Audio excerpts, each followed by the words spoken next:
अजमेर में टाडा न्यायालय द्वारा 30 साल पहले 1993 में 5 शहरों में हुए सीरियल बम ब्लास्ट मामले में आरोपी अब्दुल करीम टुंडा को बरी कर दिया है। वहीं अन्य आरोपी इरफान एवं हमीमुद्दीन को उम्र कैद की सजा सुनाई गई है। बता दें कि 6 दिसंबर 1993 में अयोध्या में बाबरी मस्जिद विध्वंस के बाद कोटा, लखनऊ, कानपुर, हैदराबाद, सूरत और मुंबई की ट्रेनों में सीरियल बम ब्लास्ट हुए थे। 28 फरवरी 2004 को टाडा कोर्ट ने ही इस मामले में 16 अभियुक्तों को उम्र कैद की सजा सुनाई थी, जिसमें सुप्रीम कोर्ट ने 4 आरोपियों को बरी कर बाकी आरोपियों की सजा बहाल रखी थी, जो कि जयपुर जेल में बंद है।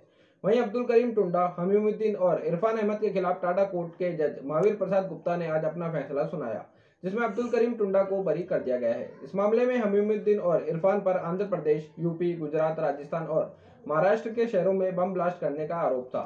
वहीं अब्दुल करीम टुंडा पर मामले का मास्टरमाइंड होने का आरोप था। अजमेर की टाडा कोर्ट के जज महावीर प्रसाद गुप्ता ने सैकड़ों गवाहों, सबूतों और सालों चली बहस के बाद आतंकी अब्दुल करीम टुंडा पर फैसला सुनाते हुए उसे बरी कर दिया। अब्दुल करीम टुंडा के एडवोकेट शफकत सुल्तानी ने बताया कि सीबीआई कोर्ट द्वारा लगाए गए आरोप कोर्ट ने नहीं माने और करीम को बरी कर दिया।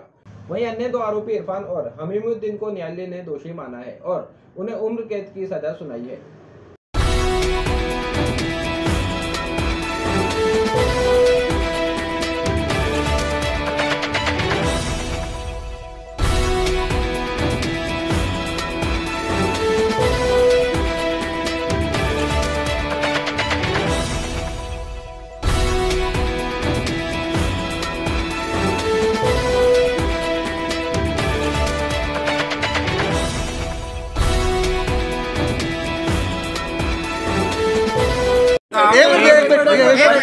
मेरे मुवक्किल अब्दुल करीम टुंडा पूर्णतः निर्दोष है। माननीय न्यायालय ने आज ये फैसला दिया है। अब्दुल करीम टुंडा को ऑनरेबल कोर्ट ने हर धारा, हर सेक्शन, हर एक्ट से बरी किया है। सीबीआई प्रोसिक्यूशन अदालत ने अब्दुल करीम टुंडा के खिलाफ Tada act, IPC, railway act, arms act, विस्फोटक अधिनियम, किसी मामले में कोई ठोस सबूत पेश नहीं कर सकी। शुरू से हमारा ये कहना था, मेरे मुवक्किल का ये कहना था कि अब्दुल करीम टुंडा निर्दोष है। अब्दुल करीम टुंडा की निर्दोषिता आज न्यायालय में एक बार फिर साबित हुई है। अब्दुल करीम टुंडा के खिलाफ जितने भी मामले दर्ज हुए हैं, किसी मामले में अब्दुल करीम टुंडा पर आतंकवाद के जो चार्ज थे, जो मामले थे, किसी मामले में अब्दुल करीम टुंडा दोषी सिद्ध नहीं हुए हैं और आज भी अब्दुल करीम टुंडा बरी हुए हैं। अच्छा, टाडा कोर्ट में जो मामला था, इनके खिलाफ जो चार्जशीट थी, इरफान और हमीमुद्दीन को दोषी माना है। सजा के ऊपर थोड़ी देर के अंदर बताया जाए। अच्छा, टाडा कोर्ट में जो फैसला सुनाया है, क्या आधार था इसका जिसको लेकर इन्होंने? देखिए, संपूर्ण तो न्यायालय का निर्णय आने के बाद ही बताया जा पाएगा, लेकिन महत्वपूर्ण तथ्य यह है कि माननीय टाडा न्यायाधीश राजस्थान अजमेर ने अब्दुल करीम टुंडा को उसके ऊपर लगाए गए सारे आरोपों, अपराधों से दोषमुक्त कर दिया है, बरी कर दिया है। आरोप क्या थे? किन धाराओं में? आईपीसी की धारा 302 थी, टाडा एक्ट की धाराएं थी, रेलवे एक्ट की धाराएं थी, पब्लिक प्रॉपर्टी डैमेज एक्ट की धाराएं थी, सार्वजनिक संपत्ति को नुकसान पहुंचाने का था, अवैध हथियारों का, विस्फोटों का और उनका सारे। और सबसे बड़ी बात ये है कि सीबीआई ने इस टोटल मामले को लेकर के अब्दुल करीम टुंडा को बेस बनाया था। और बेस ये बनाया था कि साहब अब्दुल करीम टुंडा ने सभी मुल्जिमान को बम बनाना सिखाया और अब्दुल करीम टुंडा के से प्रेरित होकर के इन लोगों ने विभिन्न ट्रेनों में बम रखे। अब्दुल करीम टुंडा को ऑनरेबल कोर्ट ने बरी कर दिया है। दौरान आर्गुमेंट सीबीआई के वकील साहब कई बार ये कहते थे, इस पूरे मामले में अब्दुल करीम टुंडा मास्टरमाइंड और हीरो है। अच्छा, इन पर उम्र मास्टरमाइंड और हीरो बताते थे। इंडियन फिल्मों में आपने देखा होगा कि हीरो स्टार्ट में स्ट्रगल करता है, वो सच्चा होता है और लास्ट में उसकी जीत होती है, और यहाँ भी यही हुआ। अच्छा, उम्र सोनीपत में उम्र कैद की सजा है इनको। वो आईपीसी में है। आतंकवाद से संबंधित मामले में अब्दुल करीम टुंडा को आज तक कोई सजा नहीं हुई है।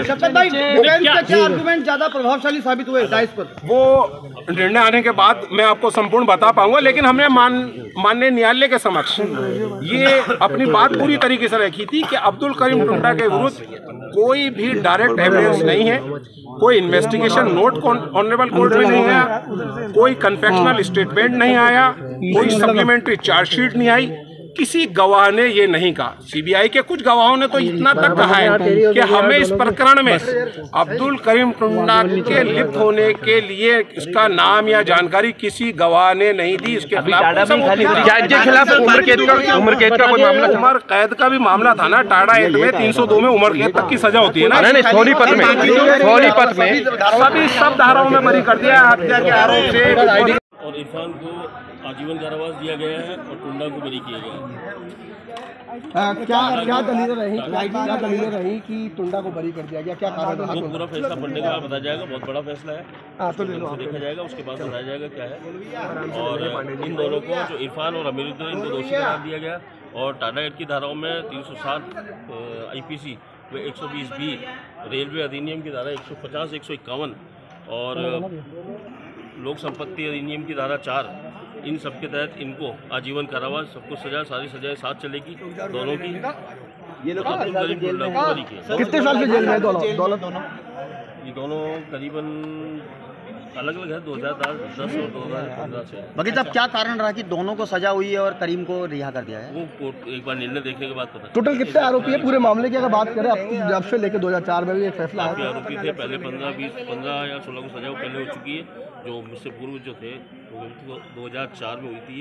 उसके बाद इन 3 पर ट्रायल चली है। इन 3 की लगातार ट्रायल चलती रही थी और आज माननीय न्यायालय ने इन दोनों को उम्र कैद। आदेश को आपको देखना पड़ेगा क्योंकि आदेश बहुत बड़ा है। मामला 93 का है, 5-6 दिसंबर 93 का है, जो पर बाबरी मस्जिद की बरसी पर मुस्लिम संगठनों द्वारा पूरे भारत में जो एक्सप्रेस गाड़ियां थी उनमें विस्फोट किया गया था। और उनके तहत पूर्व में कुछ मुलजिमों के खिलाफ कोर्ट द्वारा सज़ा दी गई थी। 3 मुलजिम हमीदुद्दीन, इरफान अहमद और अब्दुल करीम उर्फ टुंडा ये फरार थे। इनको बाद में CBI ने गिरफ़्तार किया। गिरफ़्तार करके इनके विरुद्ध कोर्ट में चालान पेश किया गया। और क्योंकि समय इसलिए लगा कि हमारे जो गवाह थे 30 साल पुराना था, कुछ गवाह बीमार थे, कुछ की डेथ हो गई और कुछ विदेश चले गए, इसलिए लंबे समय लगा। और आज निर्णय के लिए नियत है। कोर्ट कोई यांत्रिक त्रुटि नहीं हुई तो आज ये फैसला सुनाने की कोशिश करेगी। इस केस में अभी भी कोई फरार है? अभी उसके बारे में पेंडिंग है, जो भी कार्रवाई है वो CBI करेगी। इसीलिए